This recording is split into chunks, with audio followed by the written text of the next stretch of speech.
दोस्तों लक्ष्य academy YouTube channel पे आपका स्वागत है। और आज की इस वीडियो में हम लोग कूलाम का नियम देखने वाले हैं। इससे पहले के वीडियो में मैंने आपको आवेश के बारे में, आवेश के जो गुणधर्म है उसके बारे में और वस्तु को कैसे आवेशित करना है, उनकी क्या विधियां होती है, वो सारी आपको मैंने बता दिया था। आज की इस वीडियो में हम लोग कूलाम का नियम पढ़ने वाले हैं। तो चलिए बिना किसी देरी के वीडियो करते हैं स्टार्ट।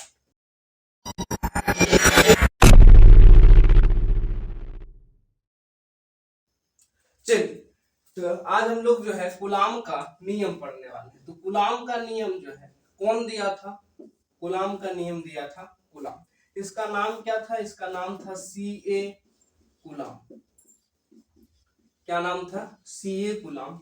ये बात जो है 1785 का है। कब का है? 1785। तो 1785 में जो है कूलाम जो है सीए कूलाम एक नियम दिया था। उस नियम को हम लोग कूलाम का नियम कहते हैं। ये नियम जो है आवेशों के बीच लगने वाले बल के बारे में बताता है। ये जो है ये नियम जो है आवेशों के बीच लगने वाले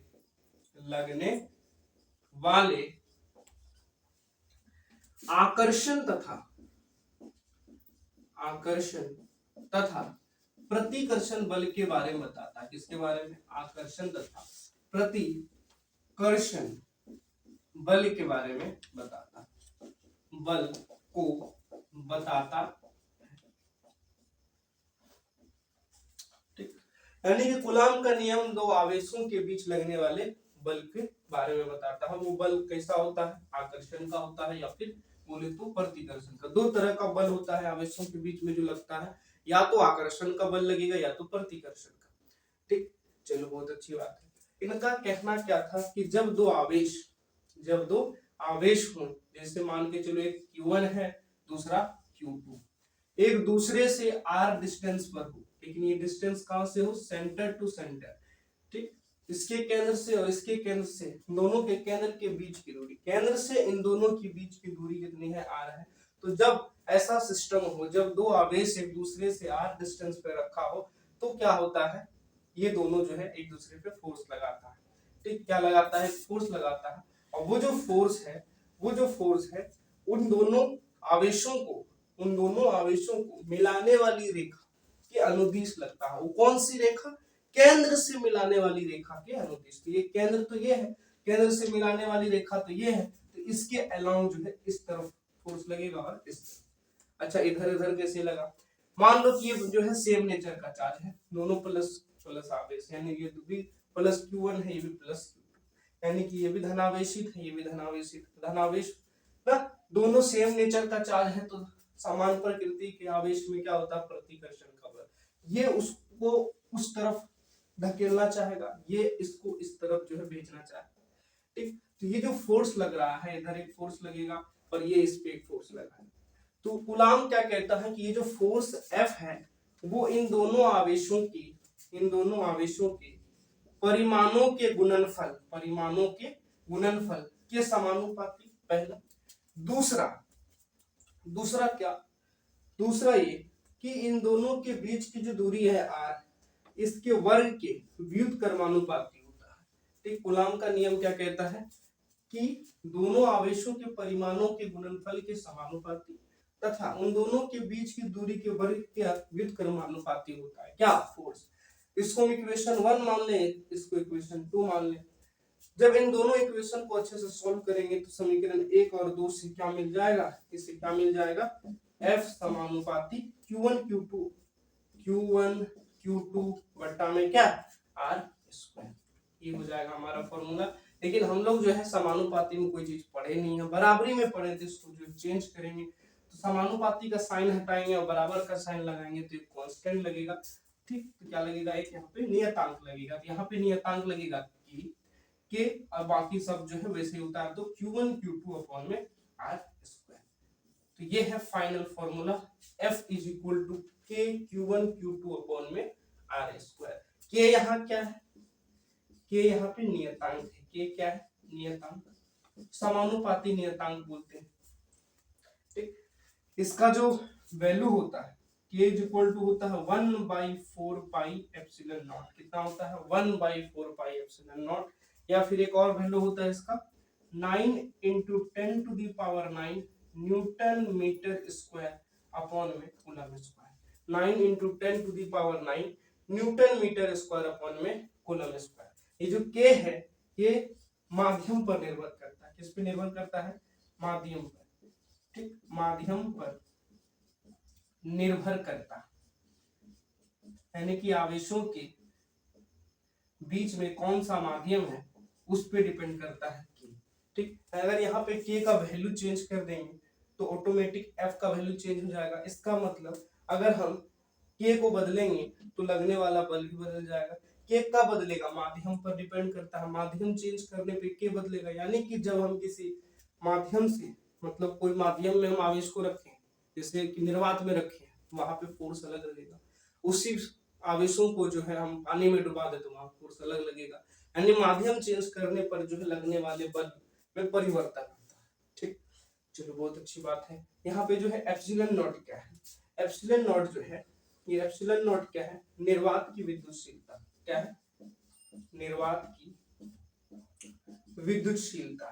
क्या है? निर्वात की विद्युतशीलता। इसका जो वैल्यू होता है वो होता है 8.85 into 10 to the power minus में 12 कूलम स्क्वायर अपॉन में न्यूटन मीटर स्क्वायर। देखो के का जो मात्रक होता है उसका जस्ट उल्टा जो है वो किसका मात्रक होता है? एप्सिलॉन नॉट का। यानी कि इसका अगर विमा निकालेंगे तो इसका जो है विमा को उल्टा कर देंगे तो एप्सिलॉन नॉट का विमा निकल जाएगा। तो ये है पूरा इसका डेरिवेशन जो मैंने आपको बताया। एक बार फिर से समझ लो, कूलम का नियम क्या होता है? कूलम का नियम जो है आवेशों के बीच लगने वाले आकर्षण तथा प्रतिकर्षण बल को बताता है। ये कहता है कि जब कोई दो आवेश एक दूसरे से r डिस्टेंस पर हो, ठीक, जब दो आवेश एक दूसरे से r डिस्टेंस पर हो तो दोनों पे जो है फोर्स लगता है, वो आकर्षण का भी हो सकता है, वो प्रतिकर्षण का भी हो सकता है। ठीक, अगर वो सेम नेचर का है तो प्रतिकर्षण का लगेगा, अगर वो जो है अलग अलग प्रकृति का आवेश है तो उसमें हमारा आकर्षण का बल लगेगा। तो जो बल लगने वाला है वो उन दोनों आवेशों के परिमाणों के गुणनफल के समानुपाती होता है और उन दोनों आवेशों के सेंटर से बीच की दूरी के वर्ग के व्युत्क्रमानुपाती होता है।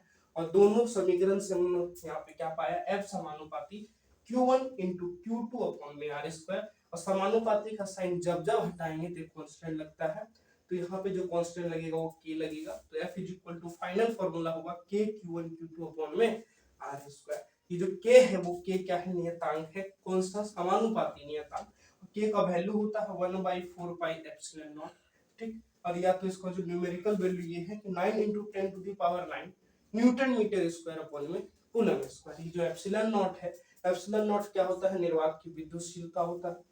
इसका value 8.85 into 10 to the power minus में 12 कूलम स्क्वायर अपॉन में न्यूटन मीटर स्क्वायर होता है। और ये जो K है वो माध्यम पर निर्भर करता है। कूलम का नियम जो है आपको डिस्प्ले में शो हो रहा है, पहले उसका स्क्रीनशॉट ले लीजिए और फिर यहाँ का ये जो डेरिवेशन है इसका आप स्क्रीनशॉट लीजिए। फटाफट से ले लिया स्क्रीनशॉट? ले लिया। चलिए अब हम लोग आगे बढ़ते हैं। चलिए ठीक, स्क्रीनशॉट ले लिया आपने। अब चलिए हम लोग देखते हैं। देखो दो आवेशों के बीच में जो फोर्स लगता है उसका वैल्यू क्या होता है? F is equal to K Q1 Q2 upon में R स्क्वायर। ठीक, ये जो बल है, ये बल, पहली बात, ये बल जो है, ये बल दो अलग अलग बॉडी पे लग रहा है। देखो तो ये फोर्स जो है इधर भी लग रहा है, इस पर भी और इस पर भी, यानी दो अलग अलग वस्तुओं पे जो है ये फोर्स लग रहा है। ठीक, ये दोनों फोर्स जो है दो अलग अलग बॉडी पे, दो अलग अलग बॉडी पर लग रहा है, बॉडी पर लग रहा है, पहला बात। दूसरा, दोनों बल जो है, जो फोर्स लग रहा हो कितना लगेगा? F is equal to K Q1 Q2 upon में R स्क्वायर। इधर कितना लगेगा? F is equal to K Q1 Q2 upon में R स्क्वायर। यानी दोनों का वैल्यू तो समान है, यानी कि परिमाण समान होगा, यानी कि समान परिमाण का। कैसा? समान परिमाण का, यानी इसका मैग्नीट्यूड जो होगा वो क्या होगा? समान होगा। इसका जो परिमाण है वो क्या होगा? समान होगा। ठीक, चलो बहुत अच्छी बात। लेकिन यहाँ पे डायरेक्शन इसका इस तरफ है, उसका उस तरफ है, यानी कि दिशा विपरीत होगा। समान परिमाण समान परिमाण विपरीत दिशा का, कैसा, विपरीत दिशा में ना, यानी कि इसका जो डायरेक्शन होगा वो क्या होगा, अलग अलग होगा ना। जैसे इसका डायरेक्शन, इस फोर्स का डायरेक्शन इस तरफ है, लेकिन इस फोर्स का डायरेक्शन उधर है, यानी कि दोनों एक दूसरे के क्या है, अपोजिट है। तो हम लोग ने पढ़ा है दो अलग अलग वस्तु पे जब फोर्स लगे, दो अलग अलग बॉडी पर जब लगे, वो समान परिमाण का हो और वो विपरीत दिशा में हो, तो उसको क्या बोलते हैं। जब दो बॉडी, जब जो है फोर्स जो है दो अलग अलग बॉडी पे लगे, वो दोनों जो फोर्स है वो सेम मैग्नीट्यूड का हो, यानी कि उसके परिमाण समान हो, विपरीत दिशा हो, और वो बल अलग अलग वस्तुओं पे लगे, तो उसको हम लोग जो है एक्शन रिएक्शन पेयर बोलते हैं। क्या बोलते हैं, action reaction pair, action reaction pair बोलते हैं। क्या बोलते हैं, एक्शन रिएक्शन पेयर, क्रिया प्रतिक्रिया बल। क्या बोलते हैं, क्रिया प्रतिक्रिया बल। Newton's third law of motion है, आपने पढ़ा होगा, ये है एक्शन रिएक्शन पेयर। इसको क्या बोलते हैं, एक्शन रिएक्शन पेयर। यानी कि दो आवेशों के बीच लगने वाला जो फोर्स है उसको हम लोग क्या बोलते हैं, इलेक्ट्रोस्टैटिक फोर्स। क्या बोलते हैं, इलेक्ट्रोस्टैटिक फोर्स। तो इलेक्ट्रोस्टैटिक फोर्स जो है दो अलग अलग बॉडी पे लगता है, समान परिमाण का होता है और विपरीत दिशा का होता है, यानी कि जो इलेक्ट्रोस्टैटिक फोर्स है वो क्या है, एक्शन रिएक्शन पेयर है। क्या है ये, एक्शन रिएक्शन पेयर है। ठीक, चलो हैशटैग 1 खत्म हो गया। हैशटैग नंबर 2, ये जो है सेंट्रल फोर्स है। कैसा फोर्स है, सेंट्रल फोर्स। सेंट्रल फोर्स को अंग्रेजी में या तो सेंट्रल फोर्स बोले, हिंदी में इसको बोलते हैं केंद्रीय बल। क्या बल, केंद्रीय बल। कैसा बल है, केंद्रीय बल। इसका मतलब कि ये दोनों फोर्स जो है केंद्र की ओर लगता है, सेंटर की तरफ लगता है। ठीक, हमने आपको बताया था कि जो दोनों फोर्स लग रहा है उन दोनों आवेशों को मिलाने वाली, केंद्र से मिलाने वाली रेखा के अलाउ लगता है, यानी कि एकदम सेंटर टू सेंटर लगता है, इसीलिए इसका नाम जो है केंद्रीय बल पड़ा। यानी कि जो इलेक्ट्रोस्टैटिक फोर्स है ये एक सेंट्रल फोर्स है, सेंटर की तरफ लगता है। ठीक, तो दो चीज आपको पता चल गया, एक तो ये एक्शन रिएक्शन पेयर है, दूसरा ये सेंट्रल फोर्स। तीसरा हैशटैग क्या है कि ये कंजर्वेटिव फोर्स है। कैसा फोर्स है ये, कंजर्वेटिव फोर्स। कंजर्वेटिव फोर्स क्या होता है, वैसा फोर्स जिसके द्वारा किया गया कार्य, जो टोटल नेट वर्क डन होता है वो जीरो। ठीक, तो कंजर्वेटिव फोर्स जो है, कंजर्वेटिव फोर्स क्या होता है, कंजर्वेटिव फोर्स आपने 11th क्लास में पढ़ा होगा, संरक्षी बल। इसको हिंदी में क्या बोलते हैं, संरक्षी। क्लोज लूप में किया गया टोटल कार्य क्या होता है, इसका जीरो होता है। कंजर्वेटिव फोर्स जो है इसको हम लोग हिंदी में क्या बोलते हैं, संरक्षी बल। यानी इलेक्ट्रोस्टैटिक फोर्स जो है वो एक ऐसा कंजर्वेटिव फोर्स है, संरक्षी बल, जो कि पाथ पे डिपेंड ना करे, जो फाइनल और इनिशियल पोजीशन पे उसका जो है वैल्यू डिपेंड करता है, तो उसको कंजर्वेटिव फोर्स बोलते हैं। यहाँ तक क्लियर हो गया। तीन बातें मैंने आपको बताया कि इलेक्ट्रोस्टैटिक फोर्स जो है एक्शन रिएक्शन पेयर होता है, सेंट्रल फोर्स है कंजर्वेटिव फोर्स। यहाँ तक आपको क्लियर हो गया। चलिए इसका स्क्रीनशॉट कीजिए फटाफट। चलिए ले लिया स्क्रीनशॉट। अगले वीडियो में हम लोग जो है इसके न्यूमेरिकल को करेंगे, कूलाम के नियम का जो न्यूमेरिकल है हम लोग अगले वीडियो में करेंगे। आज इस वीडियो में हम लोग इतना ही रखते हैं, तो मिलते हैं अगले वीडियो में। अगले वीडियो का इंतजार करते रहिए। All the best.